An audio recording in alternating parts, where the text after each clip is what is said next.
listening to Ka-Pow, the pop culture podcast.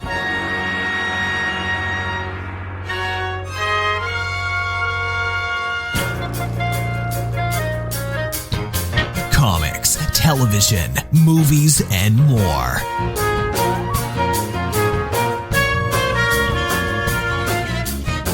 If it impacts fan culture, we have something to say about it.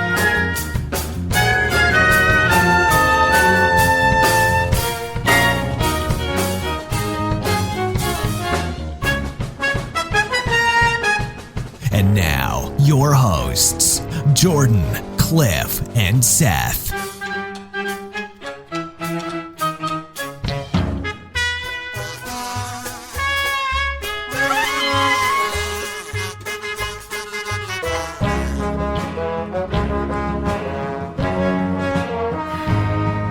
Oh, what a jaunty jingle Cliff just put in there for us. That signals a special episode. It's our Saturday morning Cartoonerment. Yeah. What is a What's a tunerment? Stick around and find out. Yeah. We're gonna do it. My name is Jordan Lowe. Cliff Barnes. Love when you guys make more work for me. More jingles. Yeah. I Put a love the drop new in Tunerment song. We are Ka-Pow, the pop culture Yeah. podcast. We love TV. We love nostalgia. We love cartoons. We love weekends. Yes, all of that. So we put that all together into a tunerment where we're going to pick Yeah. our ideal Saturday morning cartoon lineup. Just like Yeah. when we My were team's kids. called the Time Sluts.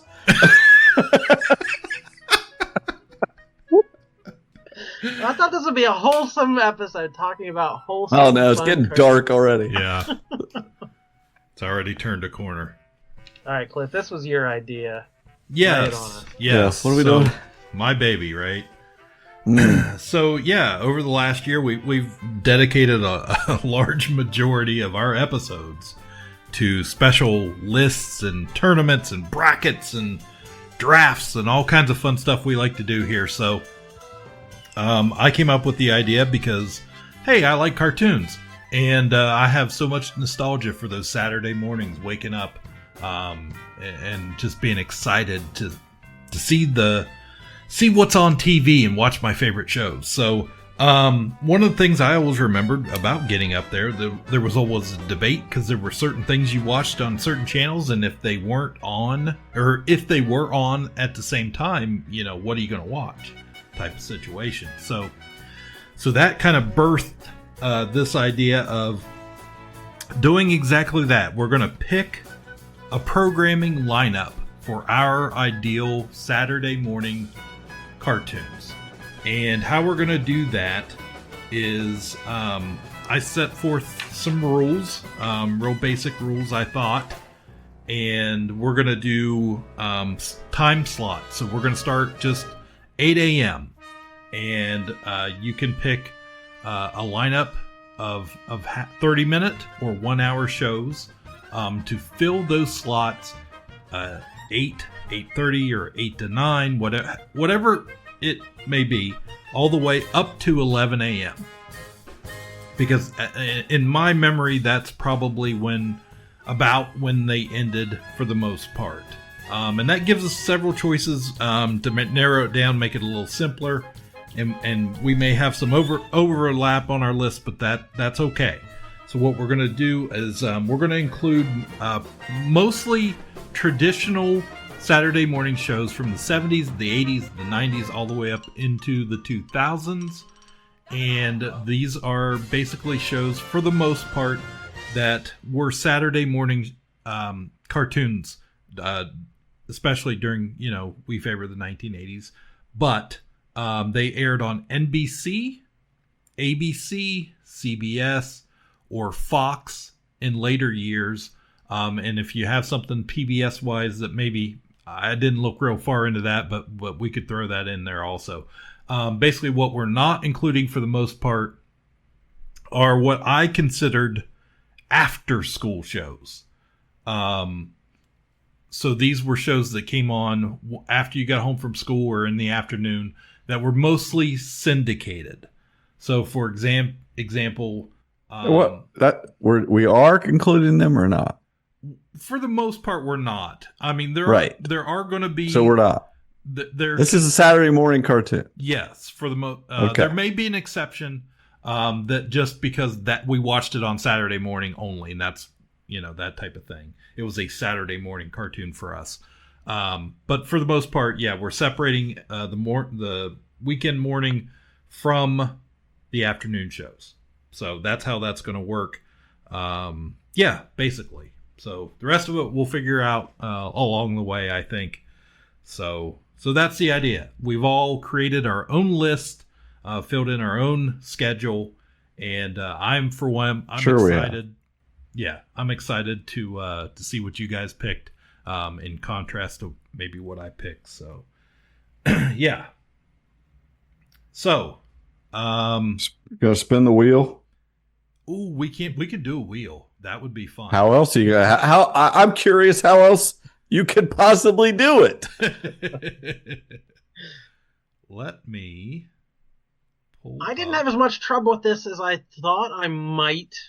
I don't have, my memory's not great, so I don't have a ton of instant recall of some of this stuff, but I kind of just made a list and I came up with, I don't know, maybe a dozen right off the bat. And I'm like, okay, let's Google best shows or whatever. And I didn't find much more that I had forgotten. So after eliminating a few and a few that I considered more afternoon shows, and I pretty easily, so.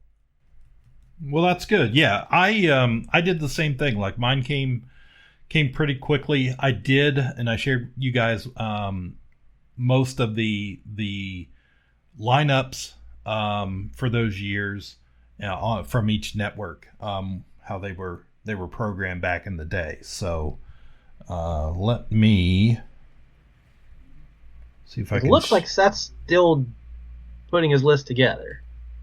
Oh, this is totally make it up as I go. I know what I watched on Saturday mornings for the most part. Like, I'm just going to go as we go. Okay. Whatever. Yeah, I'm trying to figure out what time some stuff was. Mm-hmm. And I'm having trouble, but. Okay. Can you guys, can you see the wheel? Oh, yeah. Okay. I see the wheel. It's going to land on Cliff like it always does. It's the same old wheel that always goes on Cliff. I don't know why it's 57% Cliff when there's three of us. My idea, my wheel. So, okay. So we'll see who gets to go first here. How we're gonna do it. Like I said, we're gonna start at the 8 a.m. and roll through it. We're gonna everybody's 8 a.m. And then we'll move on to the next slot. So let's spin that sucker. Ooh, the pressure is on, Seth. You are first. Oh, wow! This is exciting. This is how I wrote it up. This is exactly how we drew it up. One more. Is this a snake? No. Oh, good. Even better. I just get to go fourth. Good. First, fourth. Let's do it. Yeah, nothing's like eliminated we're just giving our own. Right. Oh, it's not? No. This is eliminate. Wow. No. That was the whole thing. We're drafting.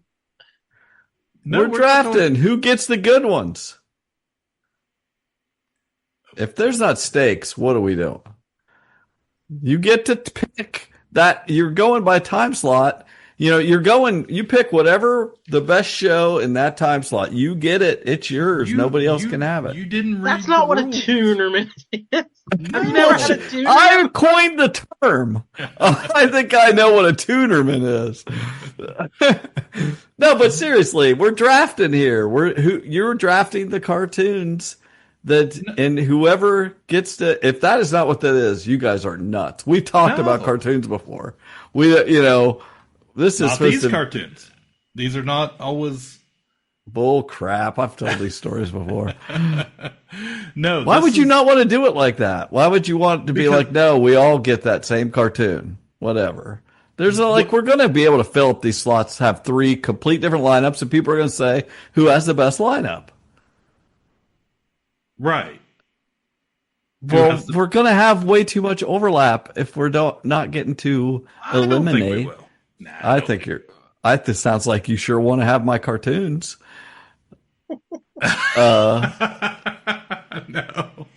No, then just suck it up and say once something's off the table, it's off the damn table. Well, this is grown up Toonerment. This is not your mama's Toonerment where everybody gets a participation trophy. No, this is hardcore.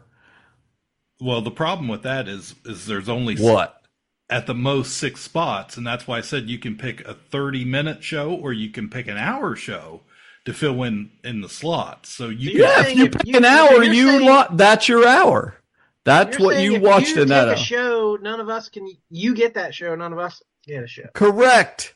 You have to watch something else that time. I have 6 shows.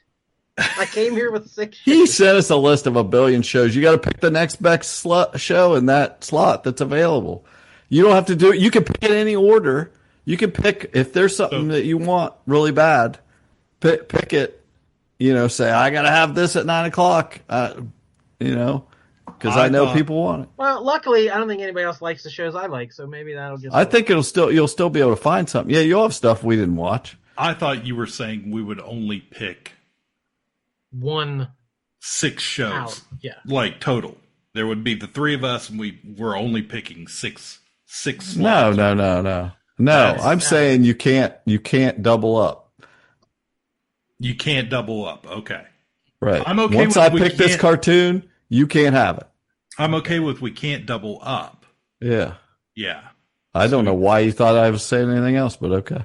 Yeah, I thought we were coming up with one KPP list that we had to fight and a veto.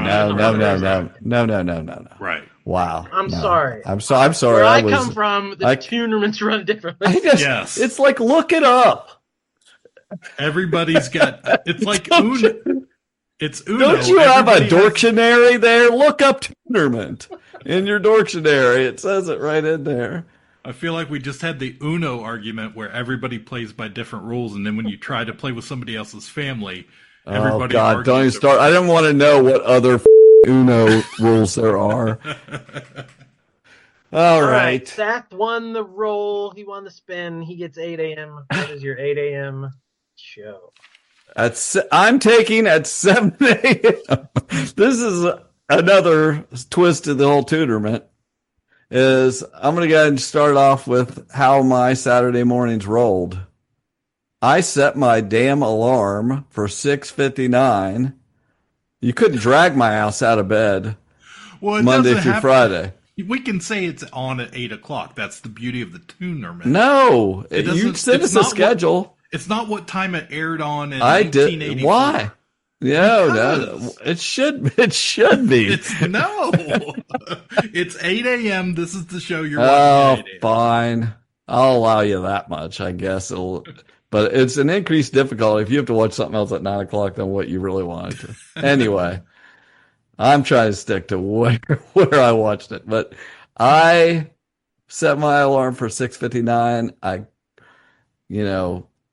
You couldn't get me up for church. You couldn't get me up for school. It was Saturday morning in the late 70s and early 80s. I was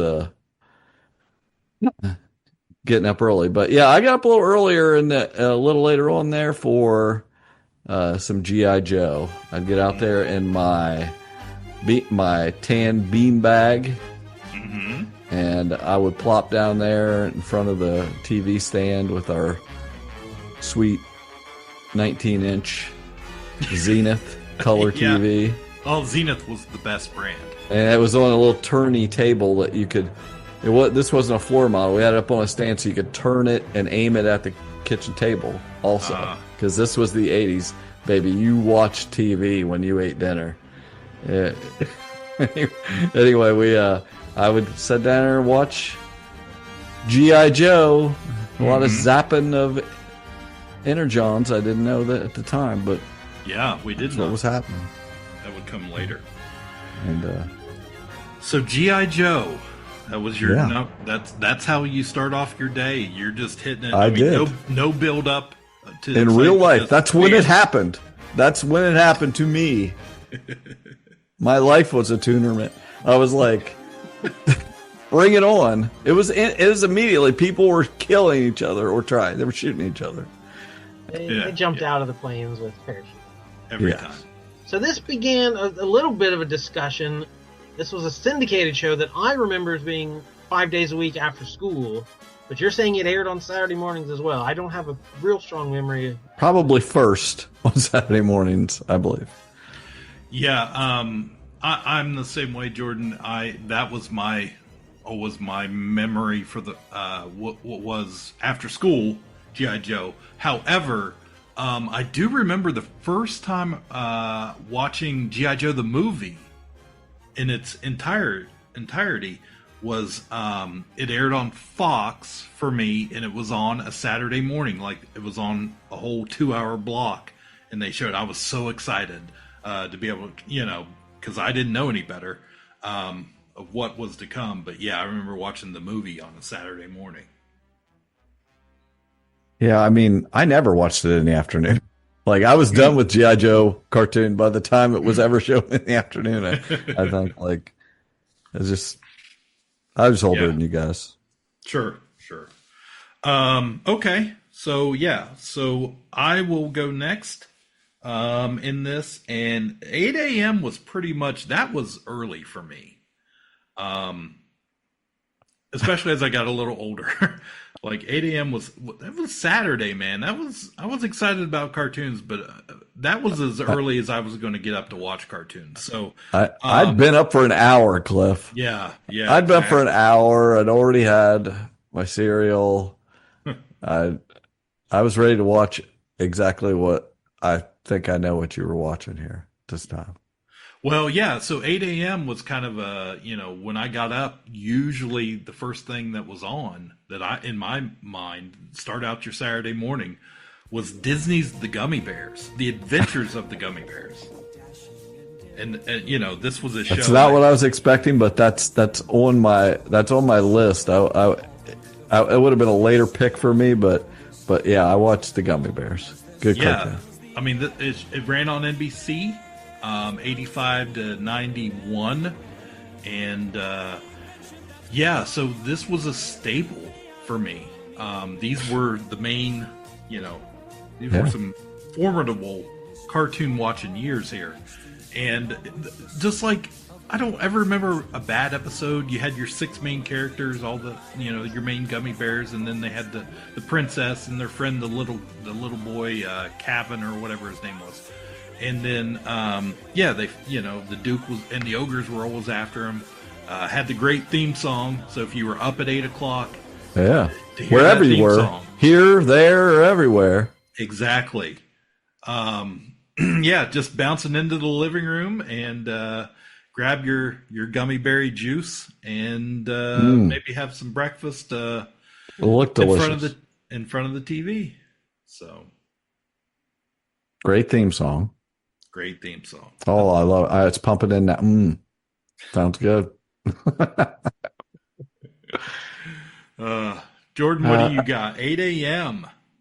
I'm not going to be strategic here. I'm going to stick with what I had. I listed everything down chronologically, and then it ended up being pretty good. Like, I liked my list like that. So most of my shows are kind of actiony on the actiony side, but at 8 a.m. I thought I'd start with the oldest show on my list. You gotta ease into Saturday morning. Jim Henson's Muppet Babies. Muppet Babies, we make our dreams come true. Muppet Babies, we'll do the same for you. When your room looks kind of weird and you wish that you weren't there.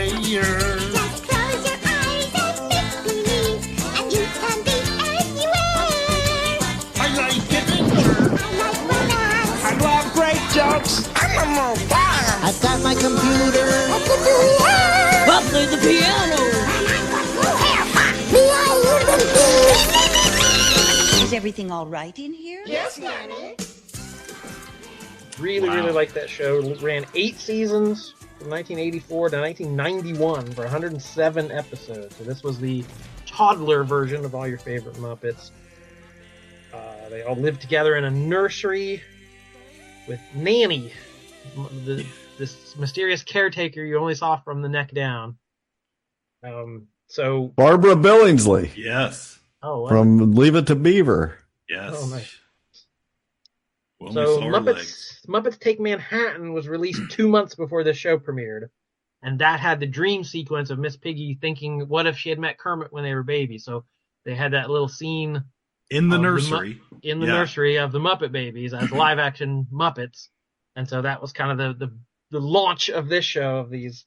So the idea of this one was real heavy on the make believe and using your imagination and play, the fun of play with limited resources and solving problems creatively. So they would be playing games or trying to do something, but then it would start becoming real and their imagination, and they started using there'd be live action clips in the backgrounds and old films and photographs and different hand-drawn backgrounds to like make it look like they were in the real world, which also coincidentally saved on money in animating. It made it cheaper to make the show. But all these clips they used, It literally sounded like Kermit the Frog saying oh, I hope. sounded like it saved on money. But these clips came back to haunt them. They're people that's their most fondly remembered of, Kermit running from the boulder as Indiana Jones, Yeah. running into a bunch of stormtroopers Yeah. as Star Wars. Well, all these clips they used they have problems with royalties and licensing, so they've never been able to put the show on DVD. They couldn't run it in syndication. I don't think it's streaming anywhere still. Nope. It's probably not. on Wow. YouTube. There's probably clips, but they never got the royalties figured out from all the Not on stuff TuneHub? they used. Right. No, it's not. It's not anywhere. So I have such fond memories of that show. Again, I like the creativity. Even as a kid, there's a pop culture reference I recognize. Yeah, I'm gonna love that. But in the first season, it ranked as the most popular Saturday morning cartoon on CBS. Won 7 Daytime Emmy Awards, including 4 consecutive for Outstanding Animated Program. And it was rebooted for Disney Junior in 2018 and made 71 more episodes. So it was an evergreen concept they were able to bring back. Right. Yeah. It was immense. I mean, they had McDonald's toys, and they had I think they had a set of glasses, much like, that was a popular thing back in the day. Remember the Star Wars glasses, but fast food restaurants. But yeah, I'm exactly the same way. This was on my list. So yeah, absolutely. And I loved it for the same reasons. It's a shame that it's not out there now. And because, the Muppet Show had ended and this was the next thing. I mean, well, we had Fraggle Rock, but this, Fraggle Rock was on HBO. This was on Saturday morning. So you got your Muppets fill, had all your favorite characters, introduced Skeeter, Scooter's twin sister, to the lineup. And yeah, it was always fun. I always loved when Beaker and Dr. Benson Honeydew would visit. They would come over to play, or whatever, whoever the character was. That I think Bean Bunny was on later seasons even. So anyways, yeah, pretty high for me. 1984 to 1991 was that was a long time in Saturday morning cartoons, because a lot of these shows only ran for like a year, maybe 2 at most. And this one we grew up with. I think I told the story before. The day Jim Henson died, I don't know what grade I was in, 3rd, 4th grade. Like, that show was still running daily, like in the morning. And a girl in my class said, "Yeah, Kermit sounded different this morning." She thought Kermit was the voice of A, she thought Henson was still doing the voice. B, she thought Live. cartoons were live streamed. I don't know. But there was a lot wrong with that. And I've always remembered. It's like, you don't know how that girl was weird. That's what you remember. That's what you remember about that day. I remember the day he died. There was this weird girl. Yeah. Yeah, actually, Frank Welker did Kermit. So Megatron. And Yeah, it had a pretty good cast. I mean, Howie Mandel, and after him, Dave Coulier did Skeeter and Bunsen. We mentioned Barbara Billingsley. Like, yeah, it had some talent back there on that show, as most of these did. You know, those actors filled a lot of roles, but yeah, just endless adventures. You know, it was cute and funny, and had enough heartfelt stuff in there to be entertaining for any age. Agreed. I liked but didn't love the Muppet Babies, but there was, I don't know. I never could watch whenever the Rugrats came around, I was like, this is just more Muppet Babies. I can't watch that. So that's my turn. I'm kind of rolling I watched something after G.I. Joe, but then the next big happenings in the 8 o'clock hour was just like sink your teeth into some quality cartoon here with the Super Friends. Superman, Wonder Woman, Batman and Robin, Aquaman, Black Vulcan, Samurai, Apache Chief. Together they form the world's greatest force of good ever assembled, dedicated to truth, peace, and justice for all mankind. These are the Super Friends. That's what I was watching at that time in the 8 o'clock time slot, or whatever the time it is for me in my 8:30 now. That was it, man. You know. Oh, absolutely. Meanwhile, at the Hall of Justice and all that jazz, everything that we all remember, that cartoon, that you didn't miss that. Yeah. For me specifically, because again, Super Friends on the list, 1985 and 86, I think, was kind of the end, you know, the end of the road for the Super Friends on Saturday mornings. But they had 85 was like Super Friends, the legendary Superpowers team, and that's when the Superpowers toy line came out, and I was all about that. And the shows were those particular seasons. The following season was like Galactic Guardians. That's when I wrote all. I wrote all these down. So basically, every year it had a different title. It did. Super Friends with a space between it. Then it became All New Super Friends Hour, Challenge of the Super Friends, World's Greatest Super Friends, Super Friends as one word with no space, Super Friends : the Legendary Superpower Show, and then finally the Superpowers Team : Galactic Guardians. So they had to just I'm sure I was watching the oldest school version of it. He loves to do overly complicate things and reboot things. Whenever I was watching it, it was Superman, Batman, Wonder Woman, her invisible outlined jet, the Wonder Twin powers, and Aquaman, Mental Flick, Aquaman, all that stuff. It was, what was the the Indian guy? Oh, Apache Chief. Yeah, Apache Chief. Like that was, that's what I remember. It's good stuff. Yeah, that's prime Super Friends. I was always a big fan. I think it was 1978 they did the Challenge of the Super Friends, and it had the Legion of Doom with Luthor. Oh yeah, I remember that. Yeah, those were some of my favorites. I like the later seasons because Jordan hadn't even had a half birthday yet. He hadn't even had a regular birthday. Oh no. Yeah, it ran from 73 to 85, but then it ran after forever. that in syndication. Oh yeah. Any of these didn't necessarily have to have more than a couple seasons. It just ran. All right, Jordan, who's next? I'm next. So you guys kind of sniped my list here, and you started with gummy bears. Yes. Was there a big fear that we were going to steal? Well, no. It was going to be Gummy Bears, and then followed by the Muppet Babies, right? I mean, man, Yeah. That solid easing in. Nice. Yeah. Like barely your eyes are, and the crust around your eyes hasn't even totally. You can't get both eyes open. All ages friendly. Yeah. And also all genders. So, Yeah. didn't matter.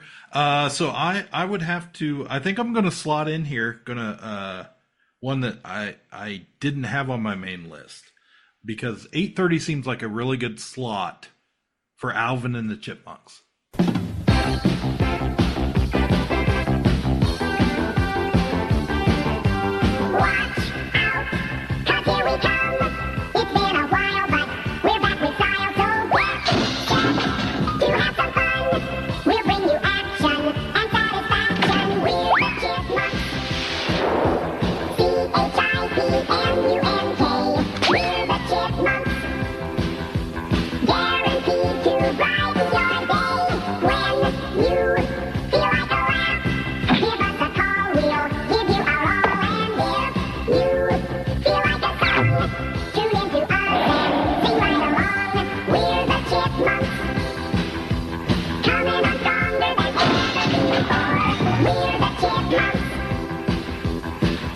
Simon Theodore. And yeah, this is another show. I don't have really any notes on it because it was going to be an honorable mention for me, but this was a long running show also, where they, we talked about this in a couple episodes ago, but Alvin and the Chipmunks were from the 60s and somehow just kept a foot in the pop culture world to keep them going, keep them relevant enough. And then when it hit the 80s, they were updated. They got a cool theme song, and they were almost like they were chipmunks, but they became like they were regular kids also in the show. And of course, Dave had adopted them. He was their dad. And then they introduced the girls, the Chipettes. And it was just a fun show. The animation was really good in it and ran for a long time. It was a Saturday, if nothing else is on that I love, I'm going to watch the Chipmunks, right? They were on early in the morning. So ran on NBC, and then, like we said, spun off onto a movie later on, which aired in theaters and introduced the Chipettes and the girls, and it just kind of, they had that funny housekeeper that I can't remember her name, but yeah. Pretty good fake band and a pretty good Saturday morning cartoon. Double dipping on the Chipmunks. All right, my 8:30, I had G.I. Joe, so I've got to move past that. I don't get to watch that. I'll tell you about it. Some evil villain took it from me. So I'll go, I had it 9, I'll move it to 8:30. I'll go with The Real Ghostbusters. Oh, nice. This was on ABC from 1986 to 91, 7 seasons, 140 episodes. So this is a spin-off and/or a sequel to the original movie.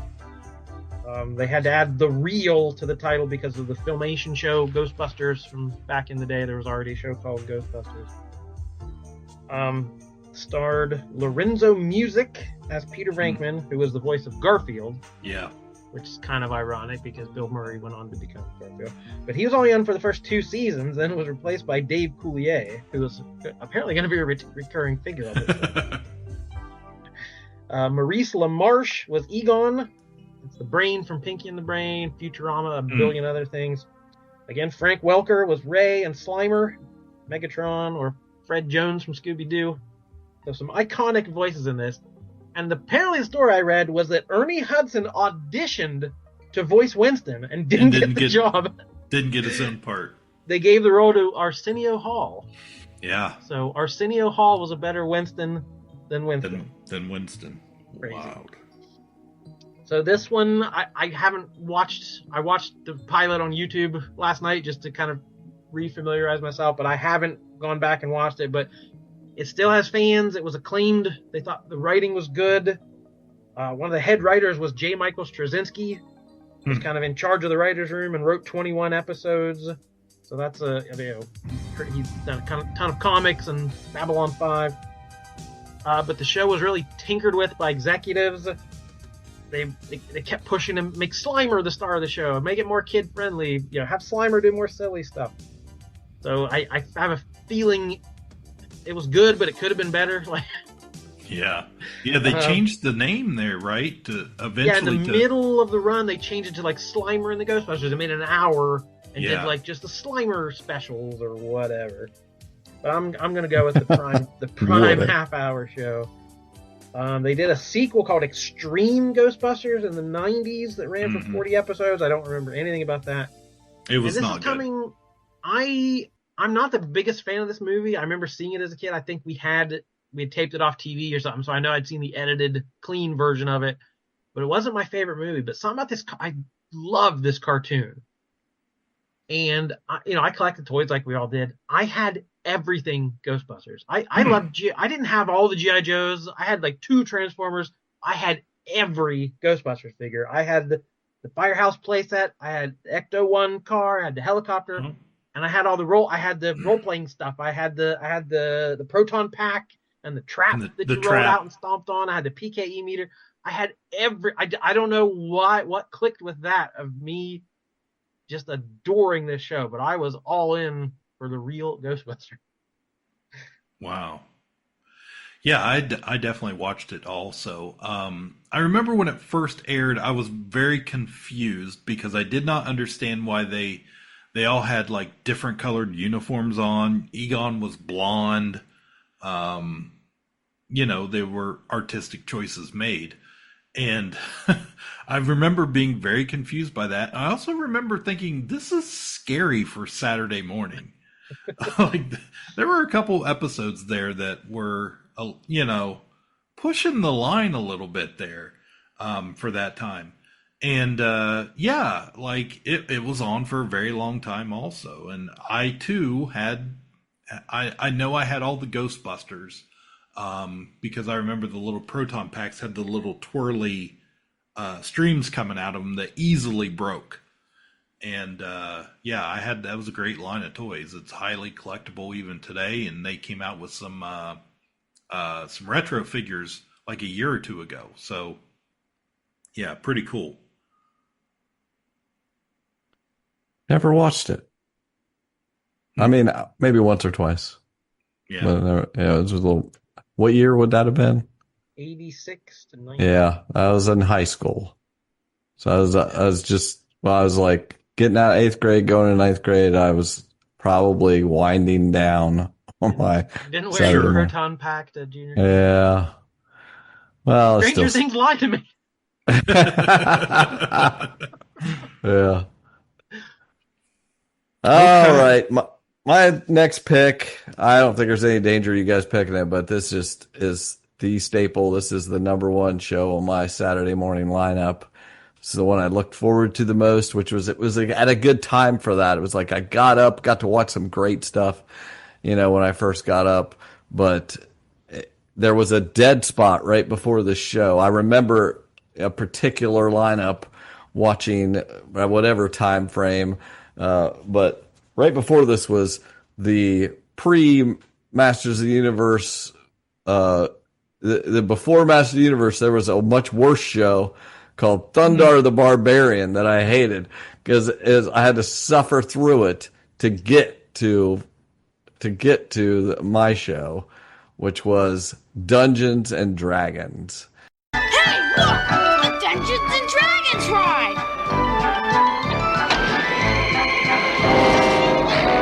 Wow, neat! Give me a break. I don't like this! Whoa! What's happening? Whoa! Where are we? Look out! Fear not, Ranger. Barbarian, magician, thief, cavalier, and acrobat.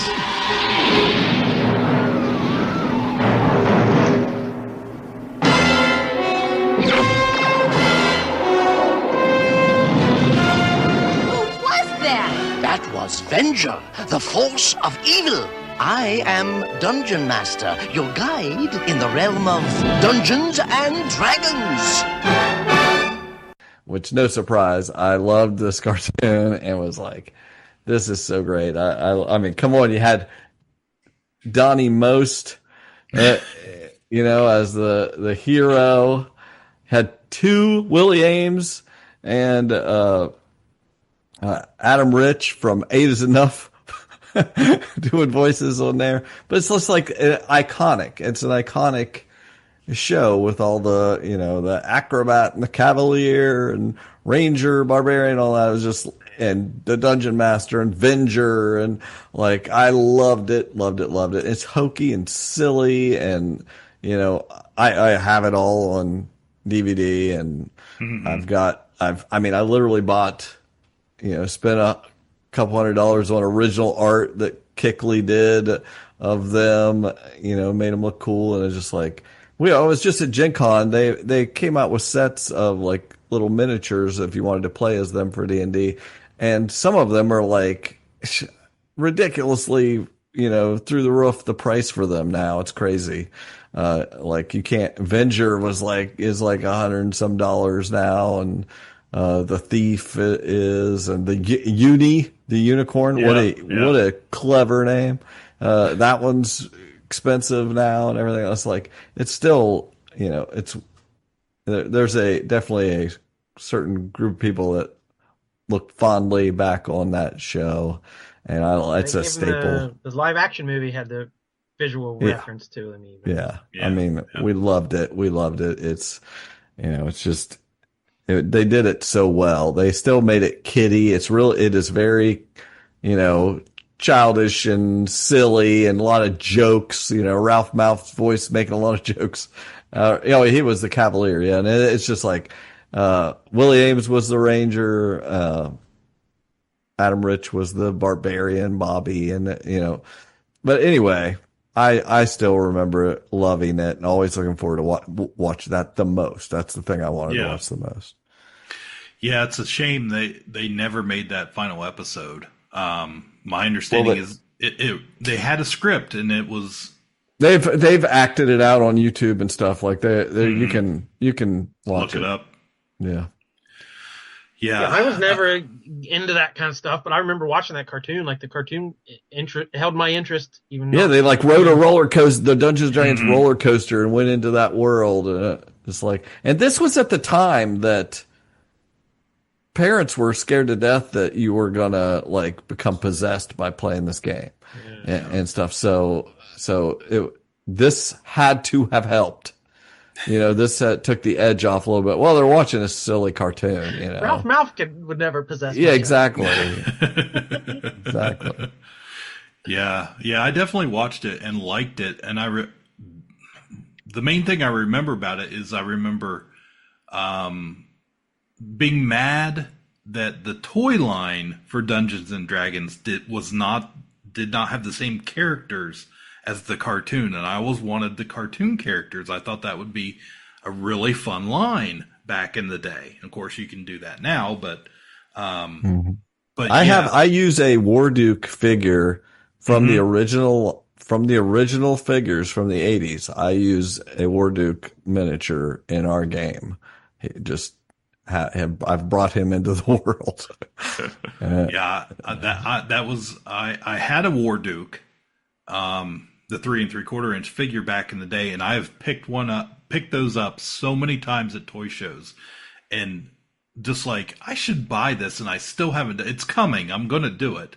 I have no doubt. Yeah, I've seen your wall. Right. There's no doubt there's going to be. So I had a Warduke and I had a Steelheart, also back in the day but that's the main thing. I was like, why aren't these guys, why aren't they the guys on the cartoon? So I think Warduke may have been was he in an episode? He was in the cartoon. He was in a couple episodes. Yes. Yeah. He sure was. Yes. That's a strong pick. I thought for sure you would have that on there. Oh yeah. I did not expect you to pick Super Friends. So. Oh yeah. I loved it. I loved it. Yeah.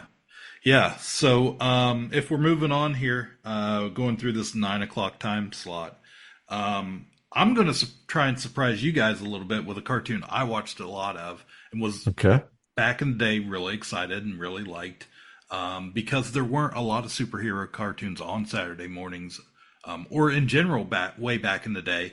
Oh, so no, you are not going to say this. We're gonna pull the clip. You have to go back and pull clips of yourself hating on this guy. Yeah. I'm going to pick Spider-Man and His Amazing Friends.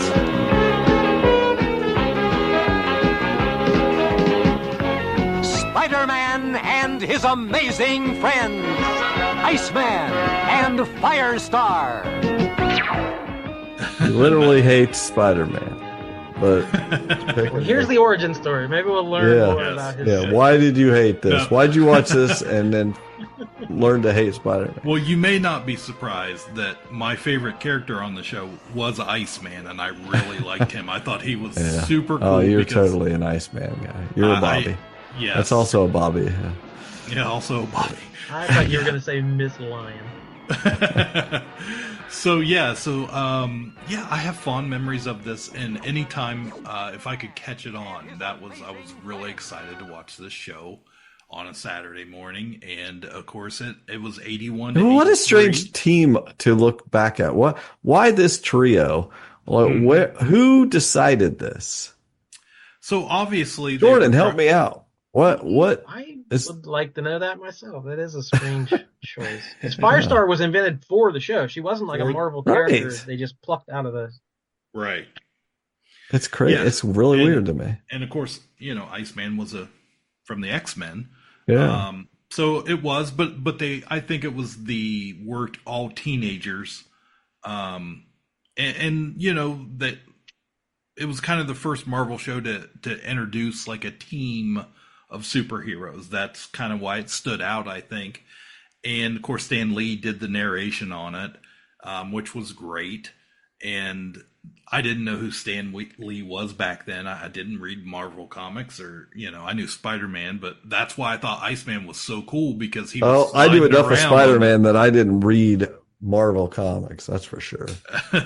Wow. But yeah, you had your three main heroes. It introduced, I think it was the first appearance of the X-Men in a cartoon. Captain America was in an episode. And he was. It was, the episodes themselves at times could be a little silly, very Saturday morning, but so was Super Friends. And yeah, I was just really excited when that show came on, and Stan Lee's voice and cool teenager superheroes fighting villains and stuff. Yeah, it's a great Saturday morning show. I can't argue with you. That would have been one of my later picks to fill in maybe my last slot or two. I definitely, I like that show. So it was well done. It was very well done. Yeah. We were starving for a Marvel cartoon at the time, and like that. They had done that Fantastic Four and some like Captain America, where they just took still back drawings, in the 60s, so it wasn't the original, it wasn't the first animation out of Marvel, but it was leaps and bounds ahead of what it started with. So much better.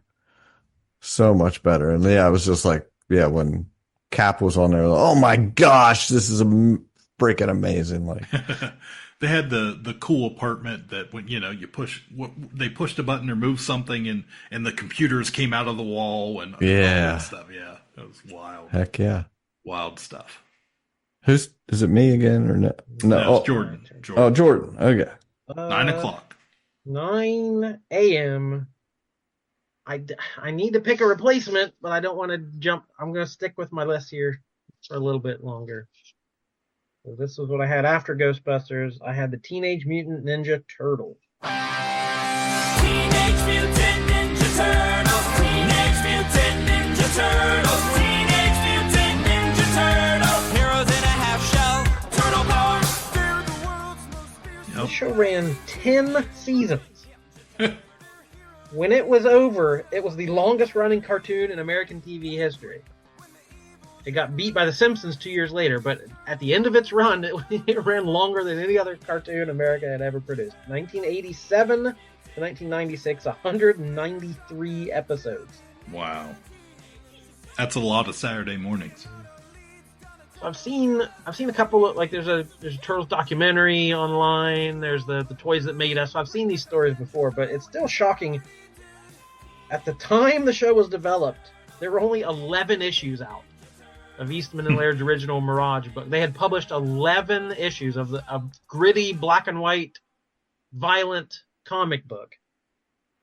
And this dude, Mark Friedman, was a New York licensing agent, somehow got a hold of one and thought this would be a good for a cartoon. I don't know how this guy came up with this, but so he approached Playmates Toys to pitch it as a toy line, and they said, I don't know, maybe if there's a TV deal attached. Mm-hmm. So that was basically, they wanted to make toys out of it, but they were hesitant unless there was a TV show. So this was all the fates coming together.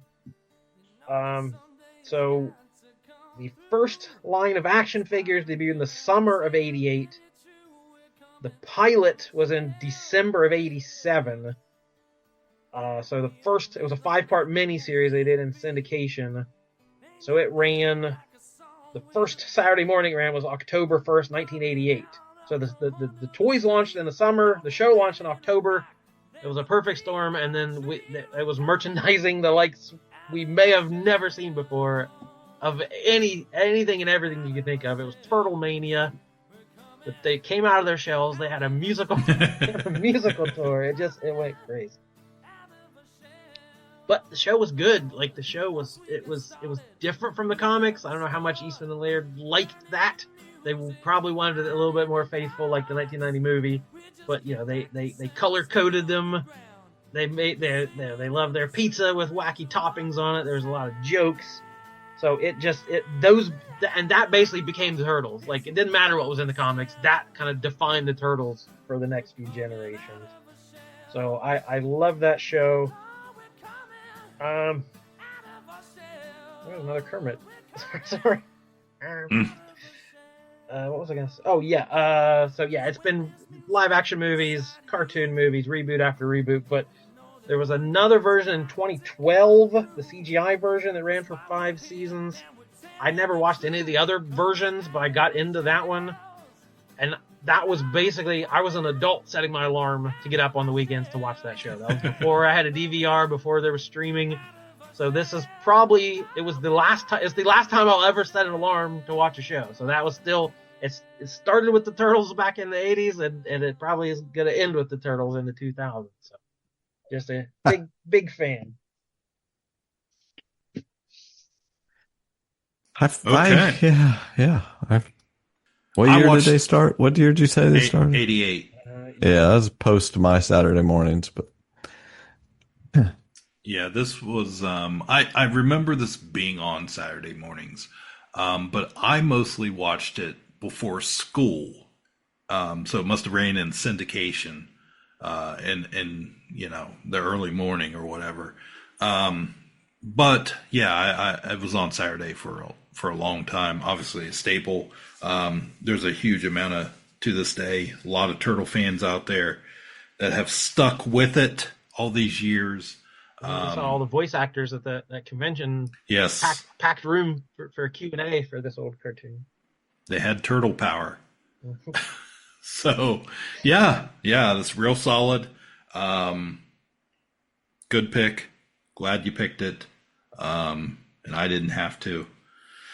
So, moving on, we're down. We're like halfway through, guys. We're at 9:30 a.m. So I imagine by this time we've had our breakfast. I'm probably chilling out in front of the TV, possibly in my G.I. Joe sleeping bag that I got for Christmas in 1984. Had Flint on it, and that was prime cartoon time. 9:30 a.m. It's we're woke up. And what are we watching here? After all that setup, I want to say that actually this cartoon I watched right after G.I. Joe. But I figured I could wait a minute to pick it because I'm not like a severely attached to this cartoon, but it was right after, 7:30 for me.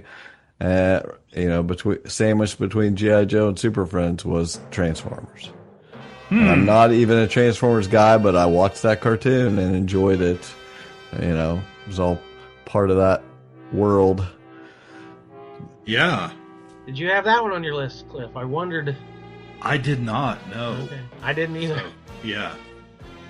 Yeah. Zach is the biggest Transformers fan here. He loves Transformers. I just, that's what I watched. And I watched I watched it all the time too. Yeah. That's when I watched it. Was Saturday morning at 7:30. It's like, oh, okay, yeah.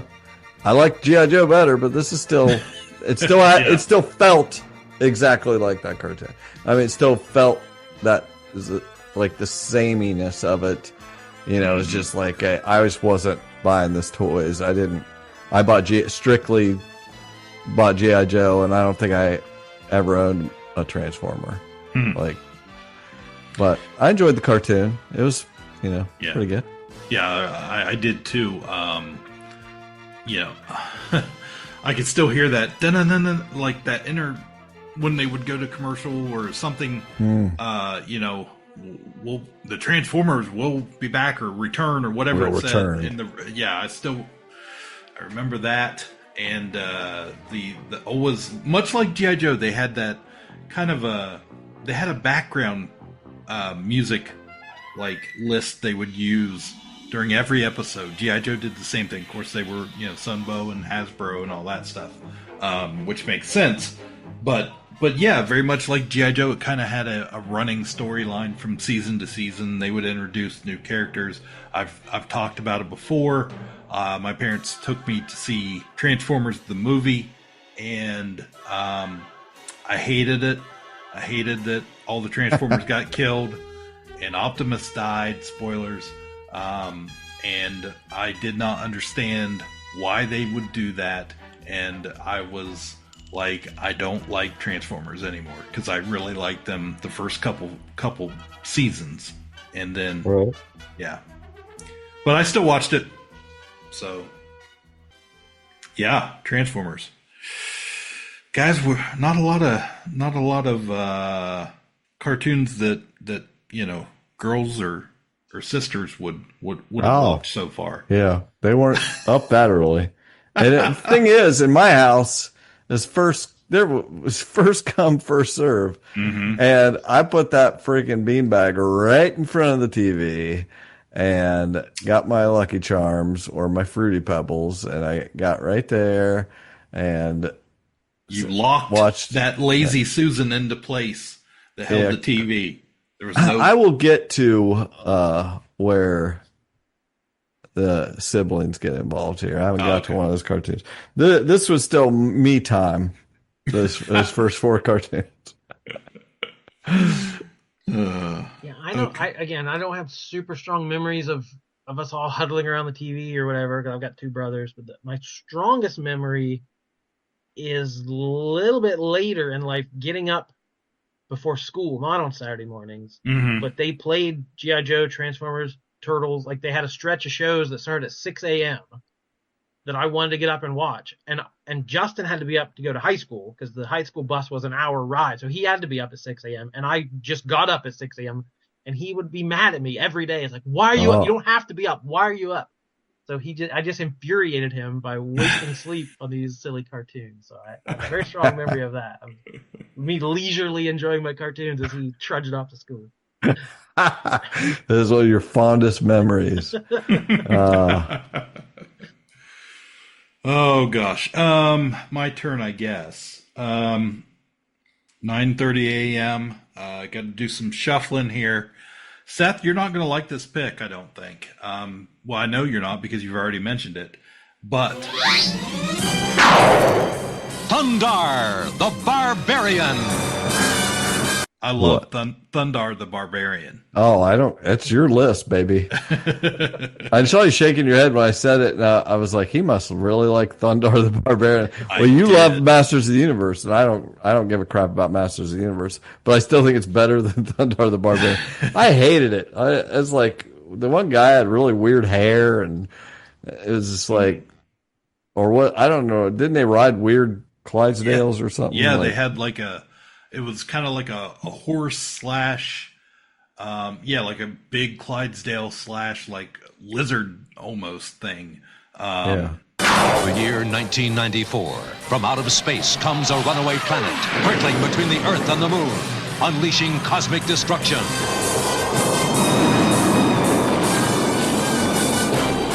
Man's civilization is cast in ruin. 2,000 years later, Earth is reborn. A strange new world rises from the old. A world of savagery, super science, and sorcery. But one man bursts his bonds to fight for justice. With his companions, Ookla the Mock and Princess Ariel, he pits his strength, his courage, and his fabulous sun's sword against the forces of evil.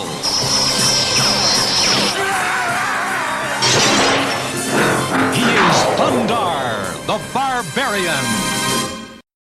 But yeah, Thundar the Barbarian was, I think, in 80. I think it ran like 81 to 82, something like that, or 80 to 81 maybe. NBC. It ran. It felt like. I mean, I think it was there more than that. It felt like longer. It ran reruns for years to come, because in 1980 and 81 I wasn't old enough. I saw it later. Right. But yeah, this was a show I got really excited about because it was a little bit Star Wars, and it was a little bit Masters of the Universe, right? It was a very Masters of the Universe. But he was like a slave or whatever. So it was like they couldn't he was an escaped slave. They couldn't say after nuclear war. It was post-apocalyptic, yeah. Yes, it was, but it was like after a natural disaster had wrecked the earth or whatever. And this is around the time of the day after, so we're not going to say the day after. What now? Go watch Thundar the Barbarian. See what happened next. So yeah, exactly. So yeah, the scene. You guys remember the day after? You know what I'm talking about? I didn't get your reaction. I know the story. I mean, I don't remember the very famous TV movie. Supposed to be the day after nuclear bomb or whatever. Say I don't remember the show, but yeah, if it was a movie. But anyways, yeah, that's what it was. It was, the cities were wrecked, and we had a barbarian guy who looked a lot like He-Man, but he had a light sword, like he was Luke first. did. He's pre-man. He's pre-man. Yeah. He was a year. A couple years before, 2 or 3 years before He-Man, yeah. Yeah. So yeah, and it was, you had your big three, right? You had the Chewbacca looking guy that was Ookla the Mock, and hated that guy. Hated his name. I don't even like to hear his name spoken. I love that. Ookla. That really gives me a sick feeling, because I remember hearing it and being like, just be over.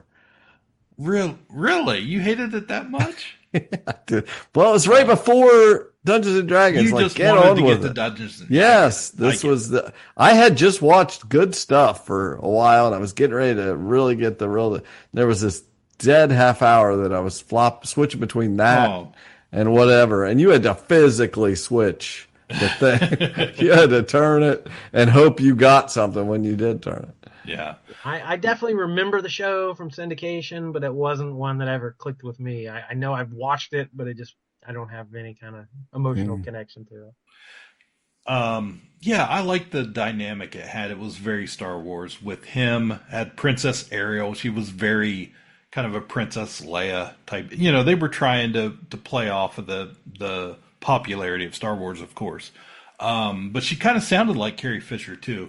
But yeah, also, all the character designs were done by Jack Kirby for this show, which, and watching it now, knowing that, I was like, oh yeah, I can totally see that now. But yeah, it was just that it was beasts and magic and cool swords, and they were villains and of the week that they fought or whatever. But yeah, it was just a show that I wish would have went a little longer and we could have gotten more of. because it was exciting, and Thunderheart the Barbarian, it had a cool thing it did. Just lots of memories watching that show for me, and It's like being the excited. cartoon Beastmaster.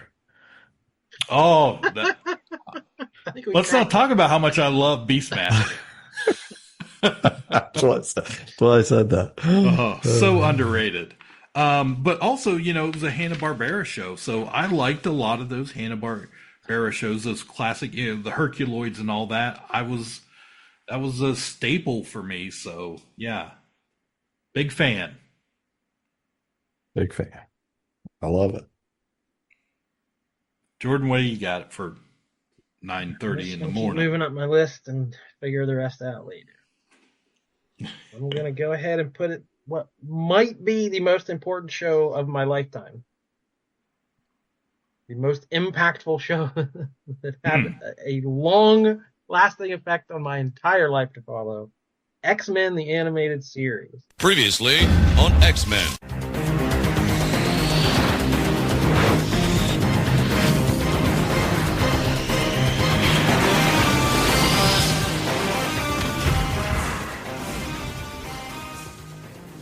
So this was 5 seasons, started in 1992, went to 97, 76 total episodes.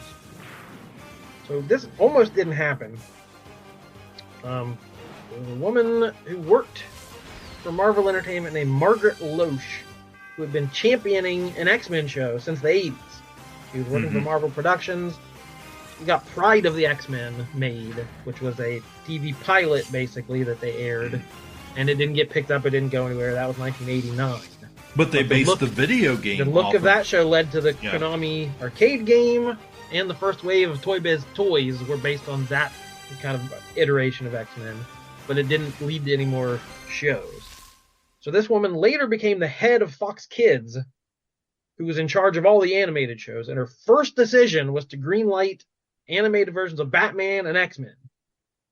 So this was the early 90s. Batman was an easy sell. We look back to 1989. Look how many toys we sold. Batmania. Yeah, let's greenlight a Batman show. But X-Men took a lot more convincing. Fox didn't quite get it. They thought it was skewing a little older. They wanted to aim stuff at 10 years and younger. They didn't like the serialized storytelling. Back then cartoons, you could just watch, any old order. This had stories that built over seasons. The soap opera love triangle between Scott and Jean and Logan, that's not a kid's thing. So Fox fought her the whole way, always trying to cut costs, always trying to, change this so we could sell more toys. It was just always a problem. But she eventually got the show on the air, a co-production between Marvel and Saban Entertainment. So the success of this show helped Haim Saban launch the Power Rangers. So this woman gets in charge, launches Batman, X-Men, and Power Rangers. Like how much merchandise did this woman make for Fox? That's 3 of the biggest shows ever. So yeah, you should have listened to this person right along. So yeah, I love this show. This show hit right at the right time for me. I said I had always read comics, I always had comics, but watching this show, I'm like, these X-Men, I want to know more about these X-Men guys. It led me to going to comic shops and looking for X-Men comics, and basically kicked off my life of collecting comic books. So yeah, this show had huge ratings. Again, long cultural touchstone. People are still talking about the show. We had the X-Men 97 revival on Disney Plus that people loved. They've done comics, they've done spin-offs of manga and video games. So yeah, and that classic opening theme would just get you every time. They've worked that into, like, when Professor X showed up in a cameo in the movie, you heard that theme. So it wasn't the theme from the X-Men movie, it was a theme from that cartoon. So yeah, this was just so huge. Like the X-Men were big in the 80s. Chris Claremont made it one of the best selling comics, but the 90s were just destroyed that even, and it was a lot thanks to this cartoon and the cultural impact it had on the world at large and impressionable kids like me. This hit in a time like, okay, I wasn't watching Saturday morning cartoons anymore. I was graduated from high school, been out of school for a year, going to Washington Tech. And then I was living with a bunch of guys out in Waverly, and we only got 2 channels. And like, I didn't even know this cartoon existed. I never really watched it until we got that reboot recently. I watched the reboot and liked it, but it's like, we got 2 channels. We would watch the Golden Girls and Price is Right, or whatever we rented. That was like when you were renting movies like crazy. We were renting movies all the time from the gas station or wherever, but I wasn't watching cartoons. So I totally missed out on this cartoon. And it was also set in the same world as Spider-Man, the animated series, and they would have other Marvel stars show up. So I've never seen that outside of a comic book, crossovers and guest stars. It's like every weekend you never knew what, your favorite character might show up as an animated, very serious, taken very seriously. They adapted stuff straight out of the comics, storylines. I read that story. They're doing it on the show. Like, it was just such a big deal. Yeah, I watched those. I wasn't really watching cartoons per se on Saturday mornings anymore. By that point, it was like junior high. But I remember running across at some point X-Men early on and thinking, "Wow, this is really good."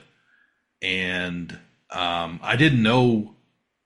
My basic knowledge of the X-Men to that point, was pretty very, very limited, other than knowing who some of the characters were, playing the video game, that type of stuff. And then this show came on, and there was a whole great stories from the comics that I had no idea existed. So I was into it and watched probably most of these episodes on the original run.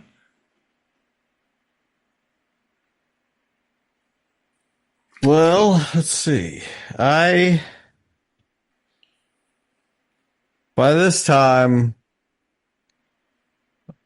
my older sister drug her butt out of bed, and probably my younger sister, but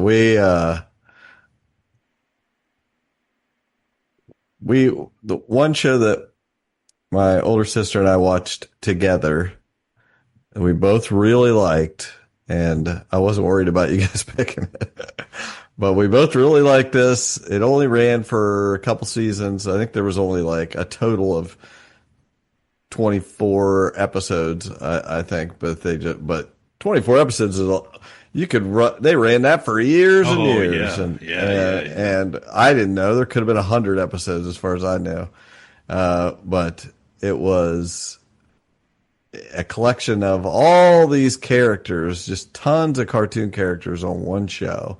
And it was a fun, competition / funny. And it was the Laugh Olympics. Oh, yeah. Heavens to hilarity! This is it, sports fans, participants even.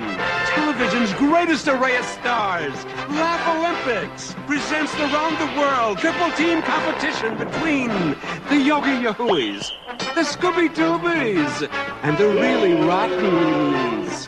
The players are on the field, in the stadium even, so let's get on with it! Laugh Olympics! So we would watch that. Were you team? Which team were you? No, that was a big contention there. That we each had a team. Yeah. I know what me and Christy's were. I feel like if Jill was watching, we probably gave her the really rottens, just so that's all that was left. But I had the Scooby Doobies, even though I'm not a huge Scoob fan, but I think I picked them because they almost always won. They almost every episode they were the winner, and that had the team captain was Scooby Doo, had Shaggy, Scooby Dum, Dino Mutt, Blue Falcon, Oh yeah. Captain Caveman, and Brenda Chance, Taffy, Dee Dee, and Speed Buggy, Tanker, Babu from Genie, and one of my faves, Hong Kong Philly was on the team. And Chrissy had the Yogi Yahooies. Mm-hmm. Okay, now that's all your Hanna-Barbera, other, there's older ones. Yogi Boo Boo, Cindy, Huckleberry Hound, Mr. Jinx, Quick Draw McGraw, all Grape Ape, all those, Yeah. They were all good too. They were good, fun characters. Mm-hmm. They just didn't win as much. Mm-hmm. And then the really rottens were Mumbly and all the Daltons, Dastardly Dalton, Mr. Creeply, and all those people. It's just all the a lot of that stuff. It was good, and even they would win sometimes, is the way I remember it. But yeah, it's great. They would just race. They were always racing or whatever. It's like the Great Race or something. Yeah. And some sort is the Laugh Olympics, LAFF, and I remember loving it. We would just cheer them on as we watched it, and that is one of my faves of Saturday morning. Do you know when that ran originally? Yeah, that's late 70s. This is 78, 79. Yeah, I watched reruns of this show. For me, it was a Saturday morning show, but it was on the USA Network, the Cartoon Express, for a long time. And when I ran across it, I was always really excited because I love the concept. Man, you saying that, I would have never been able to come up with Cartoon Express, but when you said Cartoon Express. Once he said it, I immediately was like, "Oh my gosh, that was something." That's in my head. I also was a huge Scooby Dooby. That was my team. So the Yogis were cool. I liked them. I watched a lot of those old cartoons too. But yeah, never in any hurry. Yogi does not get in a hurry. True. It's like, I need some urgency. I'm trying to win a race here.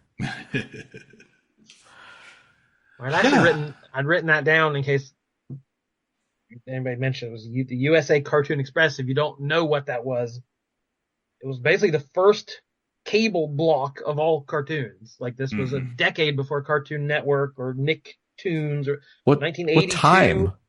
1982 to 1996, and they would just block out every day. There'd be a block of cartoons on there. I'm not sure when. I was curious what time of day. I want to say, fuzzy memory. I want to say it ran till noon, because I want to say at noon, like, WWF wrestling came on. So we're talking this era. Saturday morning was special because it was the only time you got cartoons. Right. And then here comes a cable channel that's giving you cartoons all the time, every day. And it started with the Hanna-Barbera classics and then expanded He-Man and some of the later shows. It was kind of known, like, because cartoons were only on Saturday mornings when especially my age, but yeah, it loosened up a little bit later in the 80s and stuff. And it's like your parents weren't going to, they knew this was your time, for the most part. I think, I haven't run into very many kids who were like, we didn't get to watch cartoons. It's like, we got our cartoon time. And then as it was winding down, as we're getting into this and winding down, it's like, you started getting that bad feeling because you're going to be Jukebox Bissell here in a minute. Yeah. It's like, it's going to be time to clean the house, and we're going to have to start doing something, get up off our butts and get dressed and all this stuff. It's like, it's awful. And you'd mentioned the number of episodes. I found this fact in my research that all these shows aimed for 65 episodes. That would get you into syndication, because that is 13 weeks, 5 days a week. So that will give you 4 runs a year. You can rerun the same show, 5 days a week. As long as you had 65 episodes, you could get into syndication. That's where you made your money. So I found that math interesting. Doesn't take much to entertain a kid. I know from having a kid, I realized kids will watch the same episode back to back to back to back to back anyway. So if we had a few weeks in between, we were definitely going to be fine. Yeah, for me, if it was an episode I had seen or was very familiar with and seen multiple times, that was an opportunity to, while the episode was on, especially if it was G.I. Joe or something like that, I'm getting my toys out. Like, I'm going to play with the toys and watch the cartoon at the same time. Thundercats, whatever, Masters of the Universe, all of that. So, if you're going to watch Lone Ranger, you're going to go tell Tano to get ready. Let's go ride. I had I had the early '80s Lone Ranger and Tano line back in the day. So when I met your buddy with the big wheel. Oh yeah, you rode your big wheel. Yeah, that was You went out and you give him the yellow headband, your mom's yellow headband to wear because he's going to be Tano. Yeah.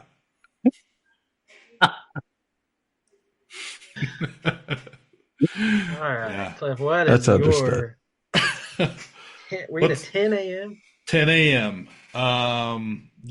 Originally had it at 10:30, but we're going to move it up a spot here because it is deserving of a prime time Saturday morning slot in Garfield and Friends. Someone didn't get any food. Pookie is a teddy bear. I'm not going to feed a useless, unreal creature with no brain. You feed Odie. So the Friends being, the U.S. Acres gang during this run ran 88 to 90. Oh, it's Dick and Farm. Oh my God. I remember that farm. Yeah. Yes, it's me, Normal! It's like a kitten, man. Not just any kitten, but the cutest kitten in the whole wide world. What are you doing in that box? Garfield Cat stuck me in this box. He was going to mail me to Abu Dhabi, but he didn't have enough stamps. Oh, so he, sent you here? Yes, and now you lucky... That's just that's the newer. That feels... I know this 40 years ago, but that's the new Garfield. The new Garfield. 1988. That's not my Garfield. Yeah, this one ran 88 to 94 CBS. It was a staple of CBS Saturday mornings. This was my Garfield, I guess. So, yeah, it had all your classic comic strip characters, John and Odie and Garfield. And I feel like I should look and see maybe there was not a Garfield cartoon before that, but it was there was the craze before that was like all the Garfield, just like the little rectangular books of strips that I had, most of those. I'm sure I always was carrying one around, one of those rectangle Garfield books, reading those, and there wasn't any farm animals in it. So I was really thrown with that cartoon. They had to fill some time. There was only so much Jim Davis content out there probably at this point. So it was the classic Garfield, his adventures eating lasagna. I loved the holiday specials that came during this time period that I still watch on Christmas and Thanksgiving and Halloween to this day. And it was just, sarcastic humor with Garfield and slapstick stuff. Better Thanksgiving episode than you would think, apparently. That's true. That's true. So, and then you had the U.S. Acres gang, which was like Orson Pig, Wade Duck, that bunch. And those, again, Frank Welker did some voices on that. And it was just, I don't know, it was late 80s, early 90s, probably as smart humor as we got with cartoons at that time. And it was a show that everybody could watch. You didn't have to, it didn't have to just be boys or just girls. It was everybody loved Garfield, and it was he was super popular with lots of merch and phones and it was just, there's a reason why it was on for so long.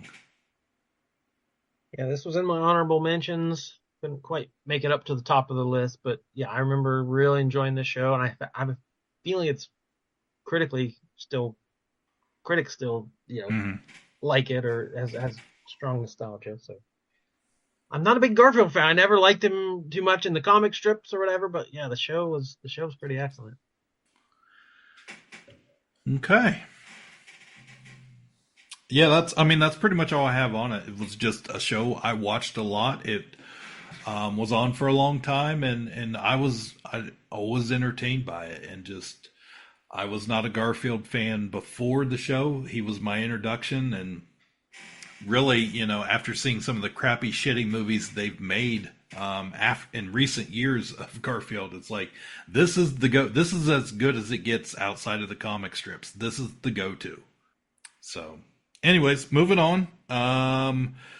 Here at the end of our list, our last time slot. This is the 10:30. So Jordan Oh, started. sorry, Jordan hasn't picked. Let me pick for you. Yeah, so I'm gonna slot in one that was in my honorable mentions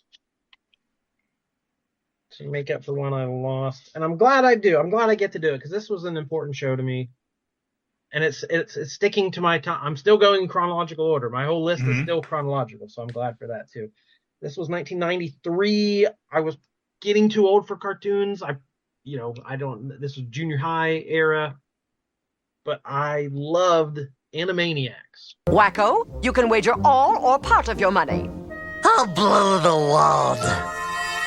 All right then. In the category of the United States, the answer is the names of all 50 states and their capitals.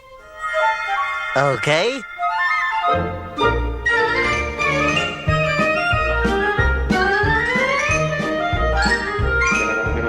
Here goes. Baton Rouge, Louisiana, Indianapolis, Indiana, and Columbus is the capital of Ohio. There's Montgomery, Alabama, south of Helena, Montana. Then there's Denver, Colorado, under Boise, Idaho. Texas has Austin, then we go north to Massachusetts, Boston, and Albany, New York, Tallahassee, Florida, and Washington, D.C., Santa Fe, New Mexico, and Nashville, Tennessee. Elvis used to hang out there. This aired on Saturday mornings and on afternoons. It kind of bumped around. It was on Fox. It was on the Kids WB. So it lasted 5 seasons, 99 episodes.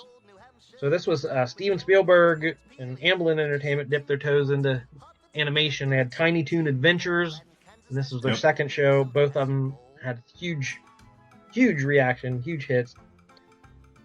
So this show, this is the famous, the Warner Brothers and their sister Dot, Yakko, Wacko, and Dot, lived in the Warner Brothers water tower. They're modeled on the old school, like 30s black and white cartoons, Oswald the Rabbit and that kind of stuff. They're old school Hollywood. So this is basically a variety show. Every episode was a different, it was just short, like 3 or 4 short little skits, a musical part, had a huge cast that would be different. Well, this week would be the Good Feathers, and this week would be Buttons and Mindy. So, like, you didn't know what you were going to get when you tuned in, and there was just a ton of stuff going on. And it was so smart, and it seemed there are jokes that weren't for kids. There were jokes they were winking, and but I loved the pop culture references it made. It was referencing things I was too young to watch, and I didn't know what they were. But this is what we used to have, like a shared pop culture, which we do not have anymore. But this is references to The Godfather and Jimmy Cagney, and I didn't know what any of this stuff was, but I learned from the jokes they made. I was like, what they're doing that impression of this actor. I don't know who that is. That's some guy from the 50s, and I wanted to know because I wanted to know what the joke was. So it was just a way. I don't know. It was a way of bridging generations and learning about our shared pop culture. won 8 Daytime Emmy Awards and a Peabody, and then was revived on Hulu in 2017, ran for 3 more seasons. They made some new ones. I didn't go back and watch it. But yeah, around junior high, my best buddy in junior high also loved it. We kind of bonded over that and had a bunch of inside jokes and we'd obnoxiously quote the show back and forth to each other. So the songs they did were amazing. And just, I thought the humor was great. I said, at the time I should have stopped watching cartoons, this was one that kept me engaged. Yeah, my memory of this was I hated it. It's just like, it annoyed me. I was like, couldn't turn the channel fast enough. But basically any cartoon in the 90s, I felt that way, like, except maybe Beavis and Butthead. Like, I couldn't stand it. Once we got over to like Cartoon Network, Ren and Stimpy and all that, just shock, gross stuff.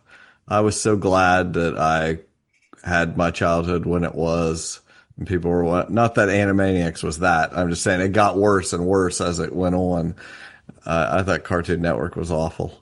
But I just felt like it was just like too, everybody was just like up. They're all on crack. I just couldn't. It was definitely like no attention span. Like boom, boom. Yeah. It wasn't for me. Which rolls into what I was watching, like, and it's my favorite thing. Like, I have other cartoons here that I like, maybe more than this, but this was a part of every Saturday morning cartoons I ever watched. Every Saturday morning that I sat down and watched cartoons in my childhood, I watched some of this cartoon because it was whatever form it was on. From between 9 and 11, it moved around, I think, at least the way I remember it, and it'd be on for probably an hour and a half, but I would at least watch a half hour or somewhere in there of Looney Tunes. Bugs Bunny, Roadrunner,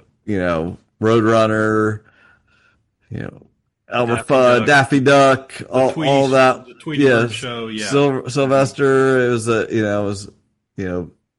I got the shirt on. I watched it. I mean, I always watched that as part of my Saturday mornings. That was a staple, so it's got to be on my list. Oh, Bugsy, pal, there's a friend here to see you. Survival of the fittest, and besides, it's fun. Did someone knock? Me? What's up, Doc? Now I got you wabbit.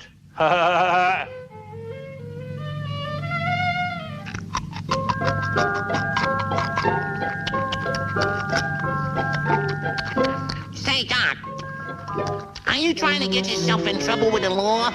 This ain't rabbit hunting season. It's not? No, it's duck hunting season. That, sir, is an investigated fabrication. It's wabbit season. Duck season. Wabbit season. Duck season. Wabbit season. A little slower paced, they're just like chomping on a carrot. Mel Blanc, the man of 1,000 voices. Mm-hmm. Yeah, I too, when it wasn't a go-to for me, but it was a solid filler. Like, if there was something I didn't like on, or like girl shows on, of course, I'm going to flip the channel over and watch Looney Tunes until the next. Well, the later I got in my morning, the worse things were. So it was just like, I can't believe there's nothing better than this one. So I'm just going to watch Looney Tunes because I know it's good enough. Yeah. Why couldn't have this been on when Thundar was on? Was all I could think. Yeah, I could have watched this earlier. Thundar would have cut Elmer Fudd in half. And pretty timeless. Like, they could be showing a cartoon from 20 years earlier and it still looked, if you hadn't seen it before, it still looked new to you. Right. I didn't need whatever Duck and Pig you were talking about earlier. I had Daffy Duck and Porky Pig. Yeah. classic. But... That sounded like Dale Gribble. I don't need your pay.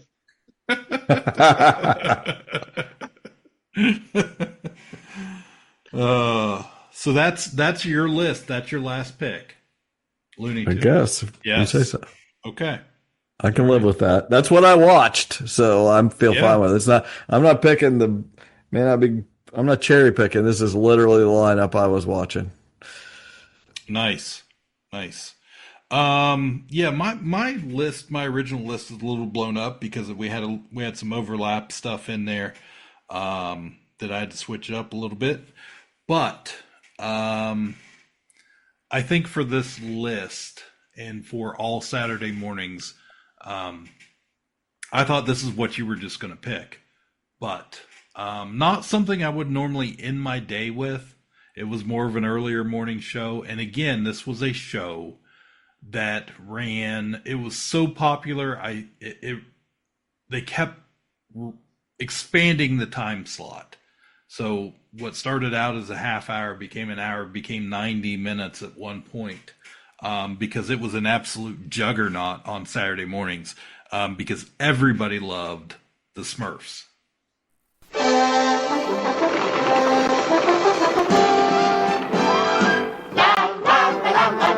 Sing a happy song. La la la la la. Smurf the whole day long. Smurf along with me. Simple as can be. That's. I have two other ones.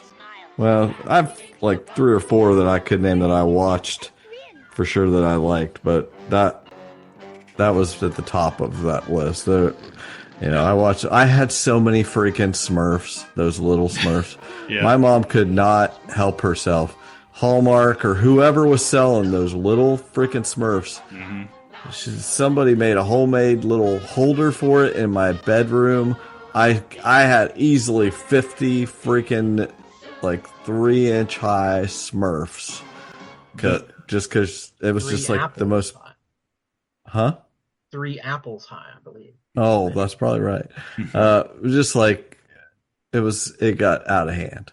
So what I'm hearing is the Smurfs were your California raisins. I guess. I would much rather claim that. Yeah. This show had no business being as good as it was. Just a million characters that all, they were all had their thing. Painter Smurf or Brainy Smurf or Papa Smurf. There was only Smurfette, for the most part. And of course, had a great villain in Gargamel and his cat and, Azrael. Azrael. Yeah. And, it was just, something that everybody loved just because it was a quality show that went on forever on Saturday mornings. That's the only way I think I ever watched it. NBC Saturday mornings. Yeah. La, la, la, la, all that. We played it in our freaking school band. We had to play the Smurfs theme. Still know the drums. So yeah, I just feel like this list just would not have been complete without it. So happy to put the little blue guys on there. Yeah, still going strong. Honorable mention for me, for sure. It's 2025. Thing, I don't think I'd ever claim, oh yeah, I was a huge fan, but I know I watched it over and over and over again. Yep. Something about it was appealing. Well, it was clever. When it was set in they were like medieval times dudes, the regular humans, but they always had like cool like crossbows and stuff. They were, I don't know, there was some magic to it, and there was they lived in their little mushroom houses and it was funny. I guess more than Smurf anything. A lot. They said Smurf a lot. Smurfing good. Yeah. It was a Smurfing Saturday morning. So yeah, the Smurfs. All right, I'm going to end my list. One I was pretty confident I'd be the only one to have, but one of my favorite properties of all time. This is how I would end my Saturday mornings. The Tick on Fox Kids. Oh, now, teach me another one of those Yiddish words, chum. Why? Well, I've got to catch up. I only found out recently we're Jewish. Tick, we're not Jewish. I'm Jewish. Dot's Jewish. I don't know, you're bluish. Oh, shalom. Shalom. Shalom. It only lasted 3 seasons from 94 to 96, 36 episodes. And this is the kind of show, this was back when we didn't know what was happening. So, like, I didn't know it was the last episode. I got up the next Saturday. Oh, it's a rerun. The next Saturday. Oh, it's a rerun. Oh, no more Tick. Okay, season must be over. Let's hope next fall. Let's hope I would tune in for literally like years after. Like, are they doing any more Ticks? There was no way to know. And I'm still waiting. They never did it. You'd still get up. So this was the superhero parody created by Ben Edlund when he was in college. And the original creator's been involved in every incarnation. So again, like the Turtles, this little Kisscom, a small toy licensing and design company, wanted to merchandise the Tick, but no major studios or networks were interested. But they finally got a deal with Sunbow, the same company that made Transformers and G.I. Joe. So how this ever got made is beyond me. But that first season, they pumped it. They made action figures and T-shirts and a board game, Pogs. Carl's Jr. and Taco Bell had like fast food giveaways of Tick toys. They made a Super Nintendo game that was awful. It was one of the worst games I've ever played. I sold it to like a used game store for I think it was $2 because I just was never going to play it again. Get this out of here. Yeah. So this show did not click like the Turtles. So all the merchandising ended by the end of the first season. There was barely anything after that. And Edlund was quoted as saying, "That's essentially good as far as I'm concerned, although I would be much more wealthy at this point. That failure to me makes the Tick a much more sincere proposal." So that was kind of my feeling of like, this was mine. This was something no one else was watching. No one else knew what I was talking about. No one else was in on these jokes. And it just felt so special to me. And getting to meet Townsend Coleman, the voice of the Tick, I feel he's voiced a million things.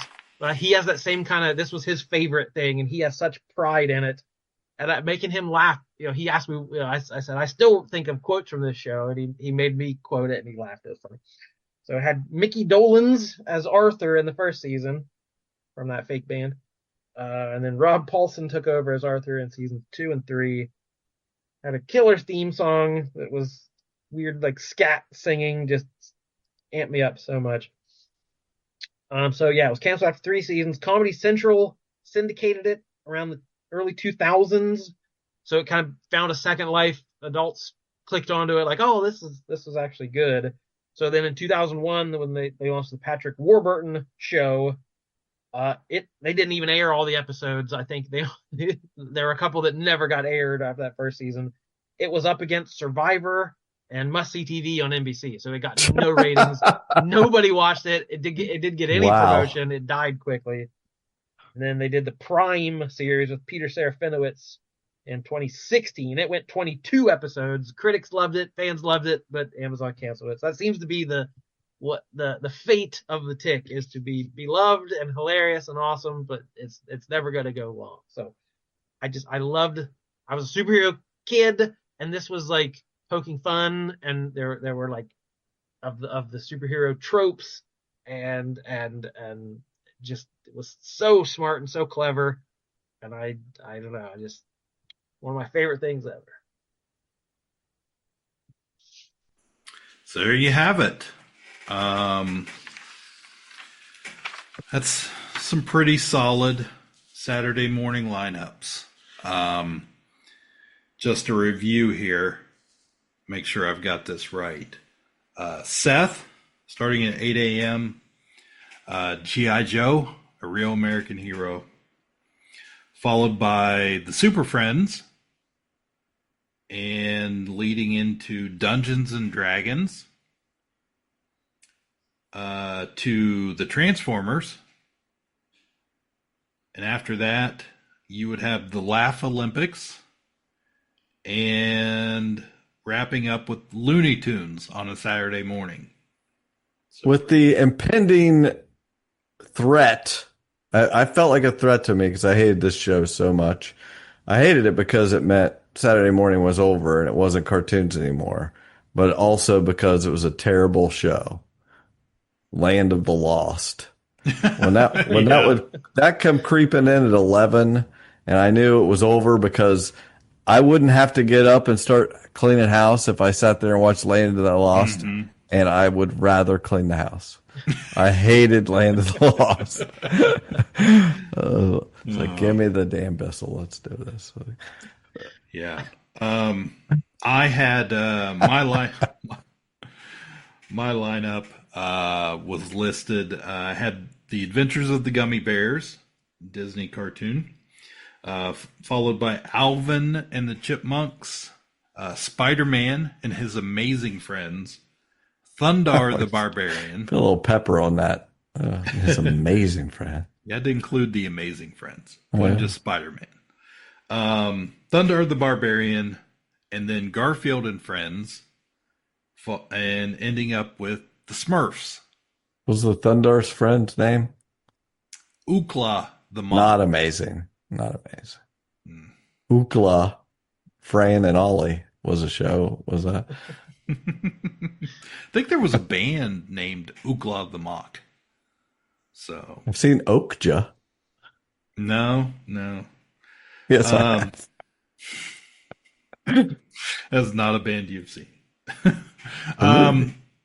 Jordan had the Muppet Babies, and then the real Ghostbusters, and Teenage Mutant Ninja Turtles, the X-Men, Still teenagers, the X-Men, and then Animaniacs from Warner Brothers, and the Tick from the 90s. A lot of Jordan skewed a little more late 80s into those 90s than we. He's younger than us. He is.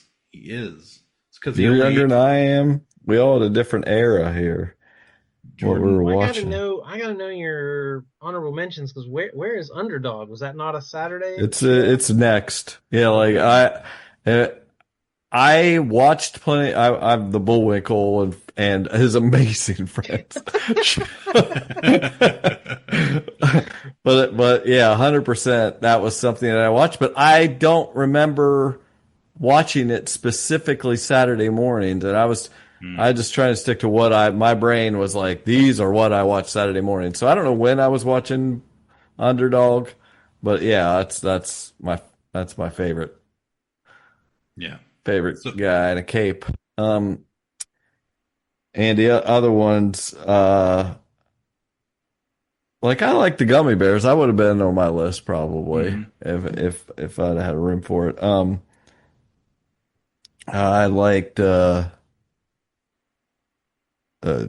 was a short run Dragon's Lair cartoon. Yep. And the Littles. I like the Littles. Oh, I hated the Littles. I don't remember much, but I remember watching it, and I thought it was just like, this was in an era that we were just getting like, I don't even know if we'd gotten Honey, I Shrunk the Kids yet, and it felt like, oh no, it felt like a new idea to me, like these little people living in the walls or something. So it was like interesting to me. I don't really remember the concept. It was something like, I mean, they were little people living in a world of big people, right? Yes. So they were like climbing around on plants and stuff, and like I remember liking it. I don't remember. I don't know how much of it I watched because I couldn't even tell you anybody's name on it or anything. Yeah. But they were just like little people. Yes, they were. I don't know the song. I don't know anything about it. But I saw it on your list, and I was like, I watched the Littles. It was a neat concept at the time. Like it was new at the time. The only reason I watched the Littles is because it was on early mornings before school for a while, and it was that or like the news. So it was like, I guess I will sit here and struggle through Well, that. you've probably seen something better. That's all I had, maybe. I don't know. But Yeah, I think it was an earlier cartoon. So but I think it was interesting. I think it was based on a book, if I remember right. If I would believe that, it felt like something like that. Yeah, It's a little too highbrow for you. Definitely. So, is anything else on your? That's probably it. I don't know. There's other things on there, I'm sure, but yeah, I had What do you have left on your honorable mentions that didn't have to get moved up to your main list? Yeah, so we talked about a lot of the ones I had, but Saved by the Bell, not a cartoon, but a Saturday morning staple for me when I was growing up. Saturday Supercade. This was early to mid 80s. It was broken up into different segments, but it was like Pac-Man, Q*bert. oh gosh, the Snorks and the freaking whatever. No, there was, not the Snorks. I know, but I mean, they just reminded me. The Snorks felt like they were the Smurf rip off freaking but yeah, Pac-Man. I remember that show. Like, yes, man, that just gave me a major flashback. Yeah. Also had Alf and the Alf Tales Hour, which was now you're getting into like, well, I'm sure it was before that. We would have had like Fonzie was traveling through time with them, and actually Mr. T and the Globetrotters, and everybody Mr. was T, going through time. Everybody's going through time. like now I will say Mr. T is amazing.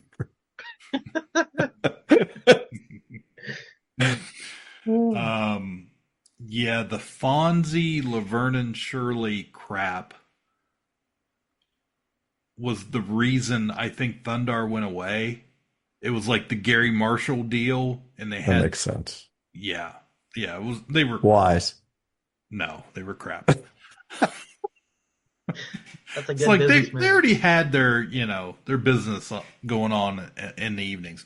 But yeah, Alf was a prequel series that aired, took place canonically before the TV show. So if you do a rewatch of Alf, you have to go back and watch this first. Yes, he was not Alf in the show. He was Gordon Shumway. And Have he was Cooper do that. He was still on Melmac. So that was that's something I definitely remember. I wrote down the Care Bears just as an honorable mention because it was so popular back then, and also Pee Wee's Playhouse. I was not a Pee Wee's Playhouse guy. I really appreciate him. I really think a lot of that guy. I did not like that freaking show. Now I'm sure I was too old for it, but like people loved that. Yes. And I hated it. Like I didn't get it. I wasn't at the right. I was I was an 80s. It was decadence. I was just out 80s in it up. And you want me to try to get this show? I don't get it. That it was on the artsy side. I knew Pee Wee from his HBO special way back in the day. For some reason, I was watching that, and then of course when the movie came out, Pee Wee's Big Adventure, I think in '85, and I didn't go see it. I was a huge fan of that. So when this series came out, I was really into it the first probably year or two. It ran for a while. Did you guys both watch that documentary from this year? Yes. It was wonderful. Loved it. Yeah, it Loved was really it. good. Yeah, so I think that's pretty much it for me that I had written down and came. But I'm glad you mentioned Pac-Man because I do remember watching that. I was hoping that was Mario Brothers, like anything that existed in the 80s, they made a cartoon out of it. Yeah. They had a pole position. Had a great theme I was song. trying to picture that. I saw that on the list and I was trying to picture it, but I couldn't. It was like picture it. Two kids, and I don't remember if their parents had died and left them the cars or something. They had a weird dog. It was like there were weird stuff in the 80s, like Turbo Teen and stuff like that, where the kid turned into a car. That I didn't question at the time because it was cool cartoon. Yeah, but yeah, definitely so many Saturday morning shows. I think we hit the big ones. I think we hit the staples. What else you got, Jordan? Yeah, I got a couple we haven't mentioned. Like the first thing I wrote down, you said cartoons. I'm like, oh, DuckTales. I'm like, wait a minute, that's. I thought for sure that'd be on Cliff's list. But I wasn't a DuckTales guy. It was a Disney afternoon show. Yeah, that and Chip and Dale, Tailspin, Darkwing Duck. That was the Disney afternoon. Oh, okay, yeah. And we've already decreed we're not allowed to do an afternoon show. So no, we're gonna at least that was it. Mention it now. Yeah. Why would we want to do that? I mean, come on. Because I didn't watch it. Because I wouldn't even know where to begin. I don't. That's not a show to me. I would be. I watched a bunch of. I don't know. I watched a bunch of sitcoms. Is all I was watching. I don't remember any cartoons in the afternoon except same to me Flintstones. with Batman the animated series. That would probably be the top of my list. One of the best shows ever. And it aired on Saturdays. It aired when it first came out. It aired in prime time. It aired at 7 p.m. on Sundays. They tried to market it to everybody.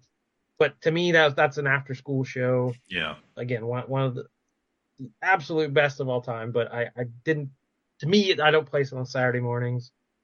Spider-Man the animated series from the 90s.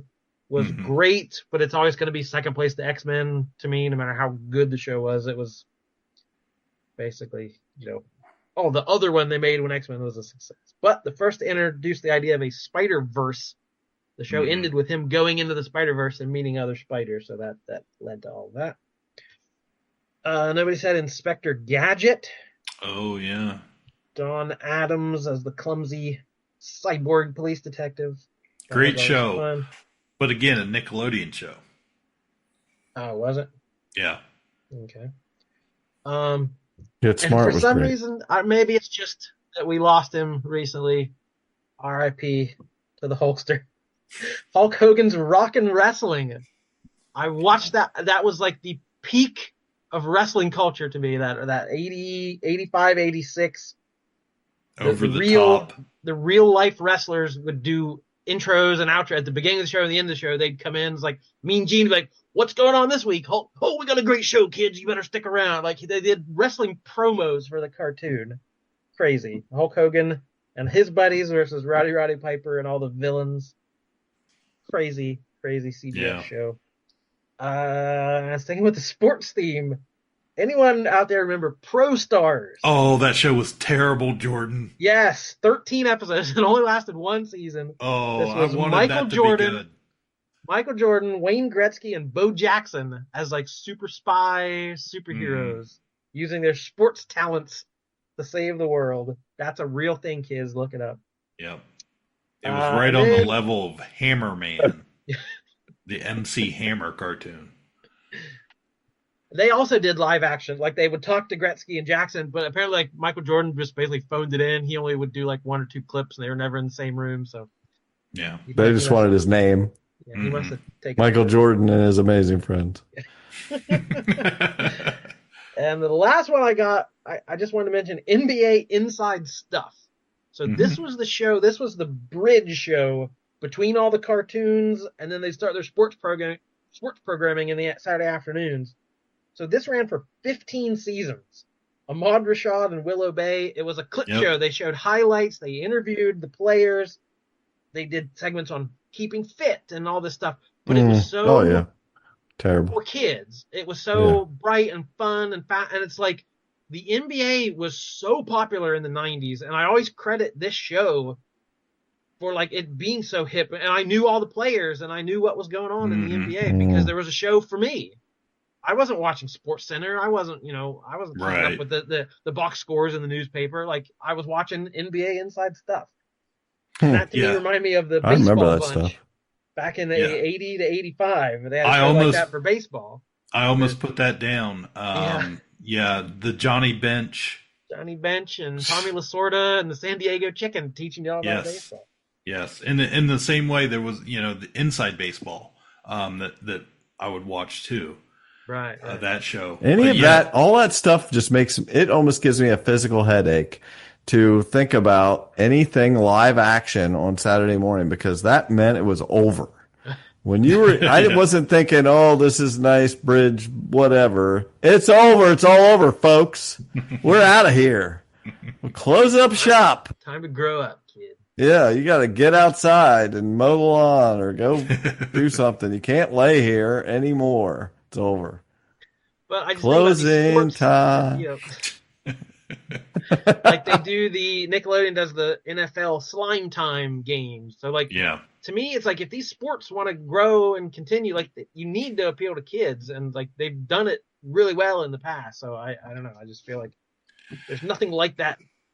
Yeah, for kids for most of the main sports. I can't agree more. But this is about Saturday mornings, not Saturday afternoons. That's all I got.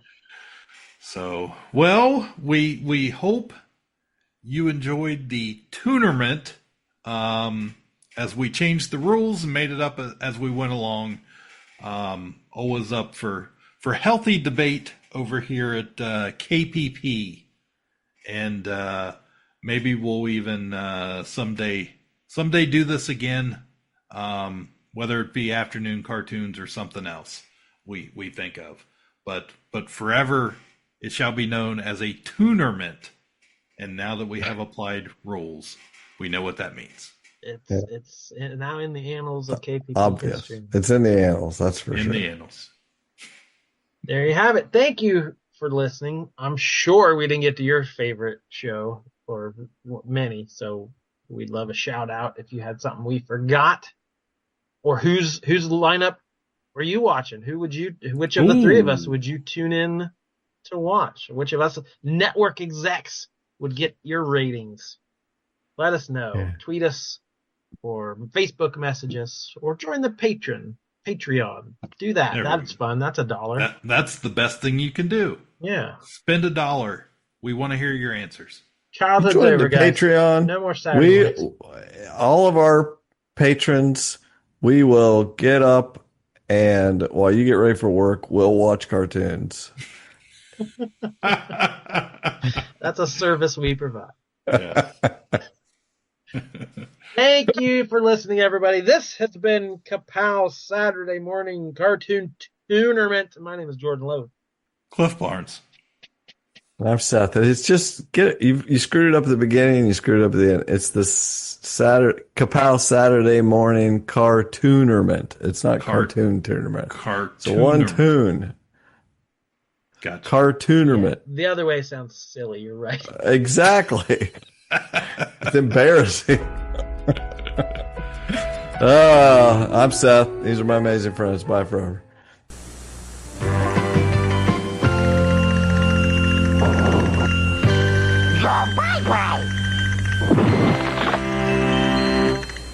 Ka-Pow, the Pop Cultured Podcast, is intended for entertainment and informational purposes only.